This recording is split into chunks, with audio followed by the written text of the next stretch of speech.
Түс жамандыққа жорылса не істеу керек? Бірінші мына сұраққа жауап айтайық. Түс тек жақсылыққа жорылу керек па? Жауабы жоқ әрине. Яғни түс тек жақсылыққа жорылмайды. Олай болған жағдайда бұл жағымпаздықтың өнерлі түрі болатын еді. Түс ақиқатқа жорылады. Мысал ретінде өзім жорған түстерді айтып кетейін. Енді бір әйел адам түс жорытады, оның түсін жору өзіне қатысты болады негізі.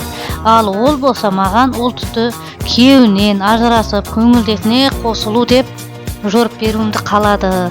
Яғни солай істеу хайыр деген сөзді естігісі келді менен. Әрине мен олай жорымаймын, себебі түстің жорылуы басқаша, менің аузымнан шыққан жору басқаша болады да, өтірік жору болады. Жалпы түс жору қазіргі кезде екіге бөлінеді. Жалпы жорушылар, кәсіптік жорушылар. Міне сол жалпы жорушылар адам көңіл үшін тек жақсылыққа айта береді. Ал шынайы жорушы ол түсті өміріне, қазіргі проблемасына қарай жорып береді. Енді тақырыпқа келер болсақ, түс жоруда ащы ақиқатты айтуға тура келеді. Тіпті жан пенде білмейтін сырларын біліп жатасың жорумен. Адам қайтыс болатын немесе жақын адамнан айырылатын түс жору арқылы білгенде, оған жорылуы айтпай немесе астарлап жеткізіп, пәленше адамға жақсы қара, ауруың болса дәріңді іш, диетаңды ұста деген ақыл кеңеспен тоқтаймыз. Түсінген адам бұдан ары сөз айтпай амал етеді.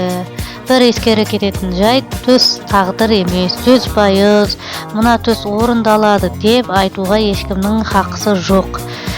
Бірақ бұл түс арқылы тағдырыңды жақсылыққа өзгертем деген ниет етсең, бұл ниетің тағдырға айналады деген сөз. Сондықтан түс жамандыққа жорылса еш уайымдамаңыз. Ол сіз үшін мүмкіндік әрі ескерту. Бізде тарихта көп ондай түстер. Бір ғана хан Абылайдың түсі неге тұрады?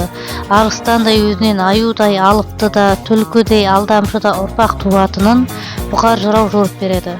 Жамандыққа жорыды ма? Жорыды, және солай болды тарихта. Бұл түс жору үлкен бір өнер қазақта. Бұл келесі жеке айтылатын сөз.